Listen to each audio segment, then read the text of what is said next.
Assalamualaikum warahmatullahi wabarakatuh. Salam sejahtera buat kita semua. Dalam materi pembelajaran sistem pengukuran listrik, kita akan melanjutkan perkuliahan dengan materi pengujian meter kWh. Sebelumnya, materi video pembelajarannya yaitu tentang meter kWh. Adapun metode pengujian yang digunakan untuk menguji meter kWh ada dua metode. Yang pertama, metode perbandingan energi. Yang kedua, metode wattmeter dan stopwatch. Untuk metode perbandingan energi, tentu saja di sini mengukur berapa kesalahan meter kWh pada saat mengukur jumlah energi tertentu. Oleh karena itu, energi yang digunakan merupakan energi yang terukur. Oleh karena berdasarkan nilai-nilai yang kita ukur. Ketika alat ukur telah melakukan pengukuran secara lengkap, maka meter yang diuji akan memberikan hasil yang dipantau oleh standar, di mana kita harus mengukur berapakah kesalahan energi yang terukur dengan energi yang sebenarnya dengan persamaan E sama dengan W dikurangin WS. W adalah jumlah energi, sedangkan WS adalah nilai energi yang sebenarnya. Metode pengujian perbandingan energi dapat digunakan dengan cara 3. Yang pertama, metode putaran piringan. Yang kedua, metode pulsa energi. Yang ketiga, metode sinkron atau metode meter pilot. Masing-masing memiliki metode yang berbeda-beda. Kita lihat satu persatu. Untuk metode putaran piringan, pengujian ini kita menginput berapa jumlah putaran yang kita inginkan. Kita sesuaikan dengan syarat teknis nomor 24 tahun 2010.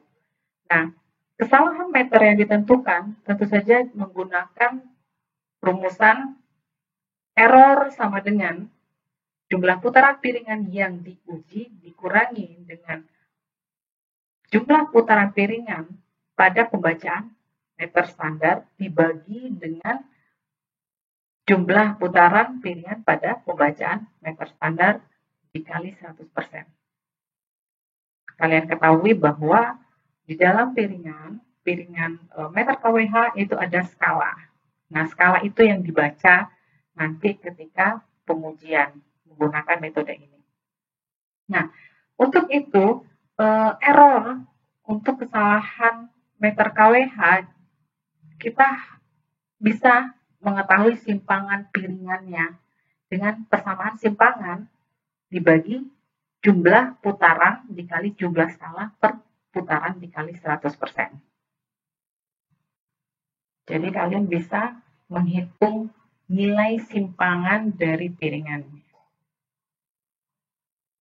Yang kedua yaitu metode perbandingan pulsa energi. Pengujian ini hampir sama ya dengan pengujian putaran piringan dengan memasukkan jumlah putaran piringan sebagai pengendali standar meter kWh-nya dengan rumus errornya sama dengan N0 dikurang N1 per N1 dikali 100%. Di mana N0 itu adalah pembacaan meter yang diuji. N0 merupakan perkalian antara jumlah putaran piringan dikali dengan konstanta meter kWh dibagi konstanta meter kWh standar. Nah, untuk N1 adalah pembacaan si standarnya. Ada metode sinkron atau meter pilot. Metode ini juga sama dengan metode putaran piringan, tetapi dia perbedaannya adalah membandingkan putaran yang diuji dengan putaran meter pilot. Artinya, dia sama-sama meter kWh, tetapi di kelasnya lebih sama atau lebih tinggi satu tingkat dibandingkan meter yang diuji. Gitu ya. Putaran piringan meter pilot ini dipantau menggunakan scanning head dan jumlah putarannya digunakan untuk mengendalikan pengujian. Jadi putaran si meter pilot atau meter sinkron sebagai standarnya itu dia akan mulai start dan berhenti ditentukan oleh si putaran si meter pilotnya. Pengujian meter KWH dengan metode sinkron dapat digunakan untuk melakukan pengujian meter KWH dalam jumlah yang banyak sekaligus dengan kapasitas rak pengujian. Tentu saja karena menggunakan scanning head atau sensor ya, sensor warna ya, mendetek warna yang ada di piringan tersebut berwarna hitam.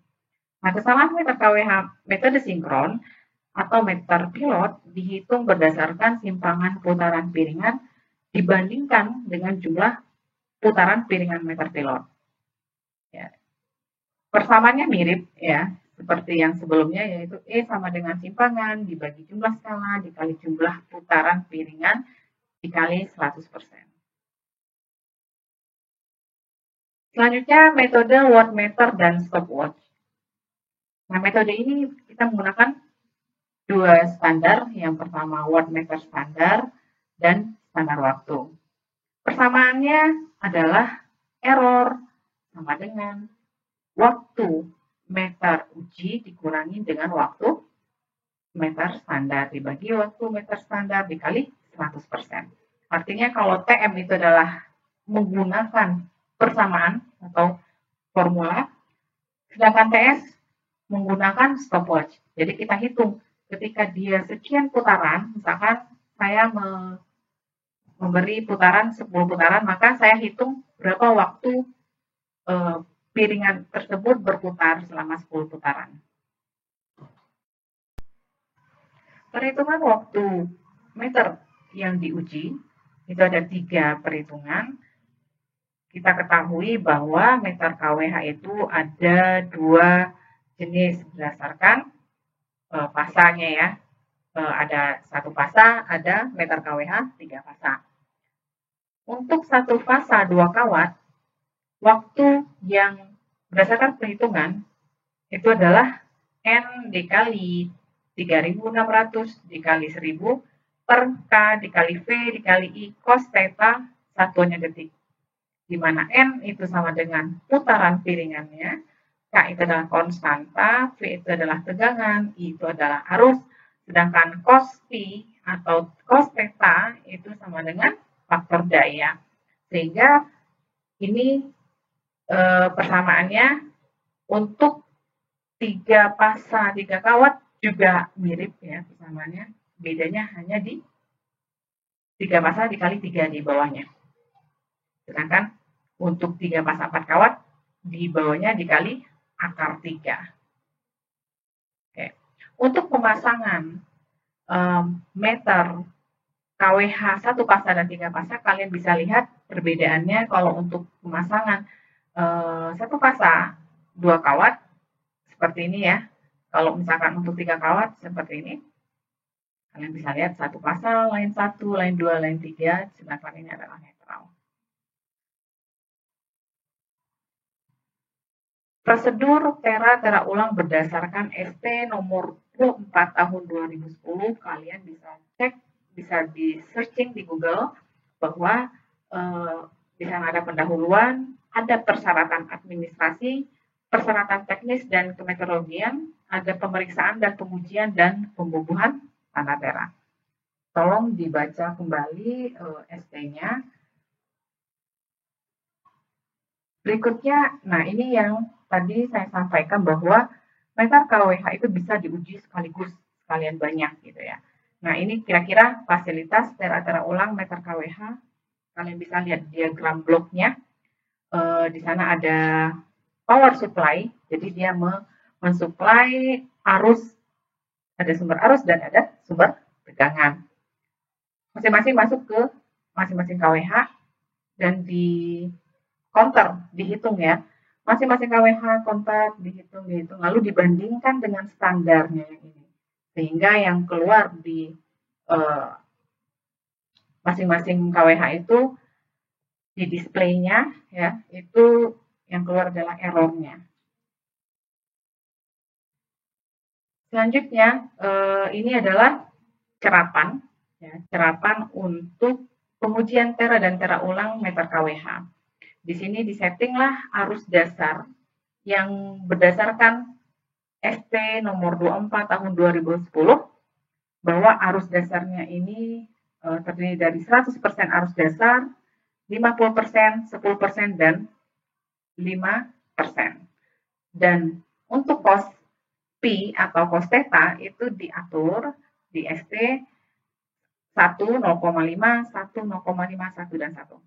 Nah, di sini nanti putarannya disetting ya. Disetting di ST itu menyarankan atau pengujian itu menyarankan 10 putaran, 5 putaran, 2 putaran, dan 1 putaran. Kita akan lihat kalau misalkan putarannya 10 putaran artinya bebannya lebih banyak dibandingin 1 putaran. Kalau 1 putaran itu harusnya sangat kecil sekali di sini. Oke. Nanti pembacaan pulsa meter kWh ini meter standar. Jadi pembacaan meter kWh berapa? Jadi diuji sebanyak 3 kali. Meter standar juga sama, diuji sebanyak 3 kali. Setelah itu kalian rata-ratakan dan kesalahannya ya. Ini kesalahannya kalian rata-ratakan dapat E rata-rata. Dan kalian bandingkan dengan BKD untuk meter kWh. Kalau misalkan errornya masuk BKD, maka meter kWh-nya sah, sedangkan jika di luar batas BKD, maka meter kWh-nya dianggap batal. Kalau kalian lihat fasilitas yang lainnya untuk tera-tera ulang, di sini kita lihat ya, ini dia mensensor black mark-nya atau tanda hitam di piringan di sini. Jadi dia ada sensor ya, sensor infrared, sehingga dia akan tampil di display atau di komputer. Sangat sederhana.